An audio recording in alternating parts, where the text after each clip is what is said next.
There is a reason that November 21st is Eevee Day. And if you didn't know, don't worry, it's my first time finding out today as well. Welcome back to another Pokemon Sleep video, it's bro Eevee here. Today we're going to talk about all the information relating to the Eevee event, that is the Eevee week, in celebration of Eevee Day. We're going to talk about which area you should be picking for the Eevee week, which Eeveelution is more meta or something that you should try and catch over other Eeveelutions, all the bonuses of this event, and why Eevee Day is November 21st. Let's start with that one.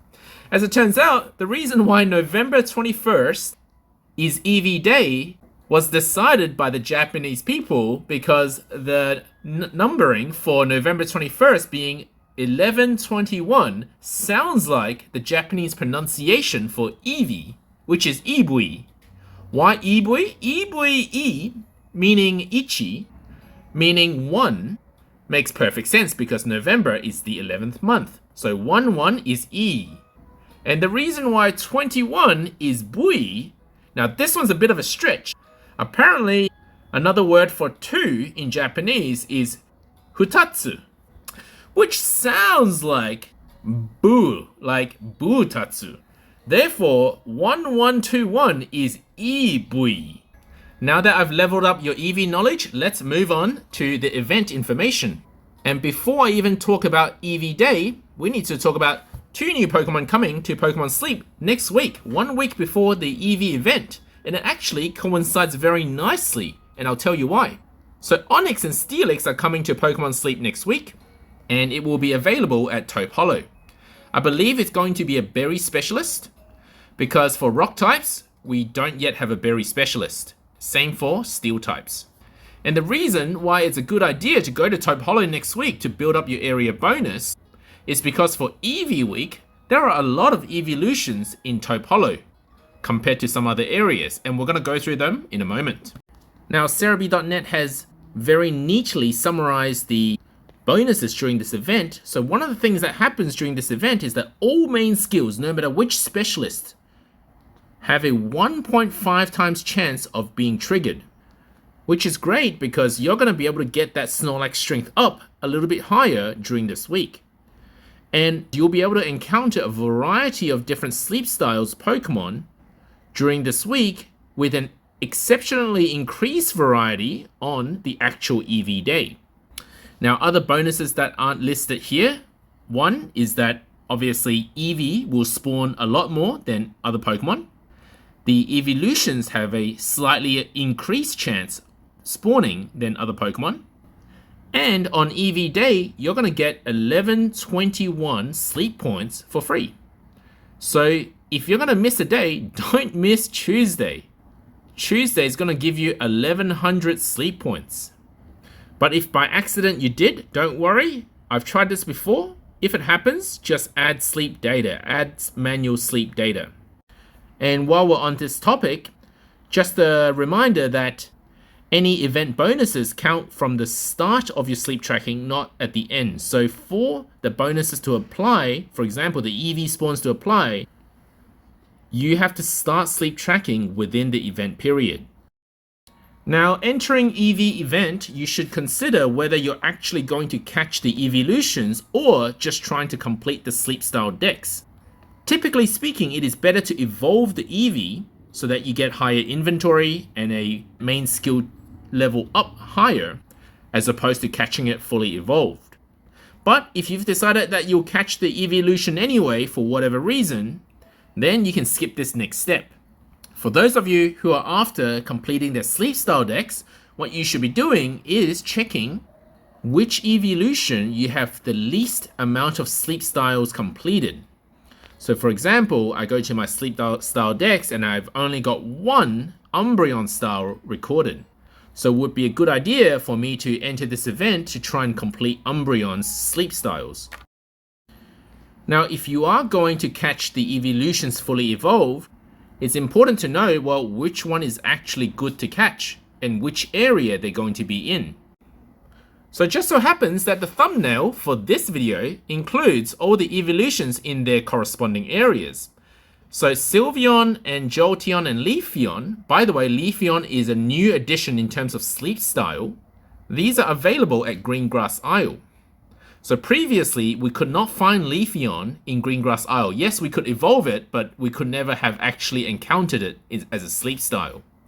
Which makes Greengrass Isle a reasonably good area to do your Eevee event because there's 3 different evolutions.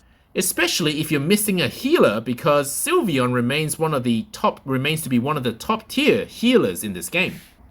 And it's relatively easy to raise the strength of your Snorlax in Greengrass Isle to reach higher tiers, unlike some of the later areas.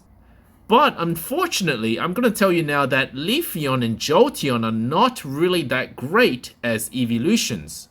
And I talked about this in one of my earlier videos. So if you're going to Greengrass Isle, aside from farming more Eevees, their only real benefit is Sylveon. Unfortunately, despite how good Sylveon is, it is not my recommendation to catch or evolve as Sylveon. And that's because it is very similar to another skill specialist we already have in the game. That is the Jigglypuff evolutionary line. They're both fairy types, and they both are skill specialists for the same skill. And their trigger rate are largely similar, maybe with Sylveon slightly better.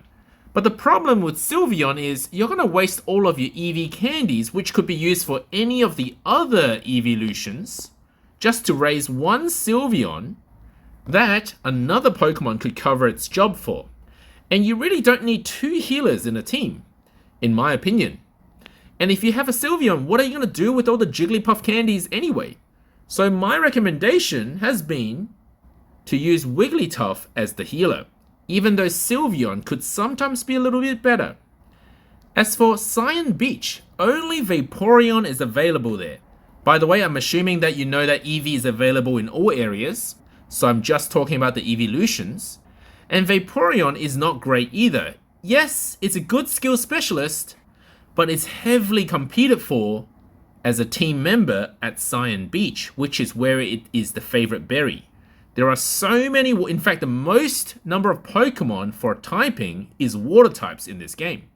There are so many options, and they're catchable early game, and they're relatively fast as well as having fairy type favorite berry in this region in Cyan Beach.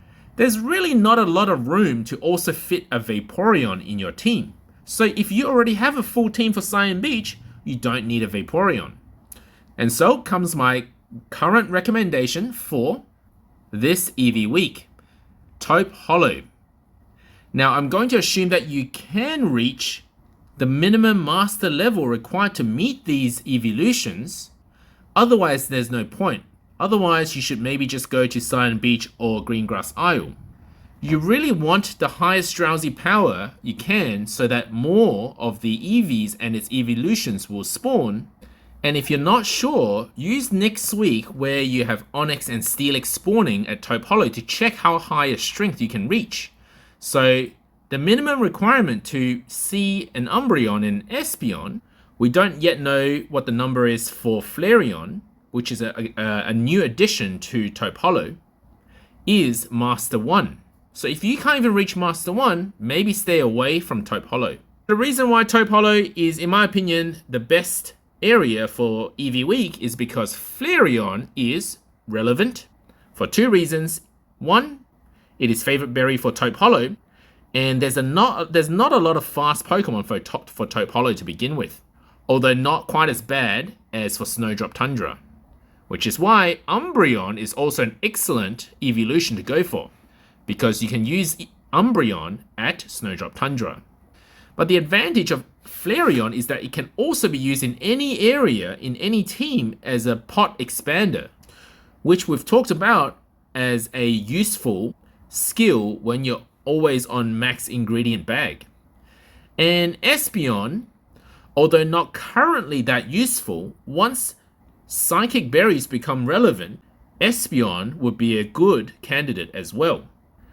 As for Snowdrop Tundra, even though I also really like Glaceon, in fact probably in this game my favorite evolution to go for, it is just way too hard to rank up in Snowdrop Tundra at this stage. There's not enough fast Pokemon to use in Snowdrop, and the requirements to level up to rank up Snorlax at Snowdrop is the highest.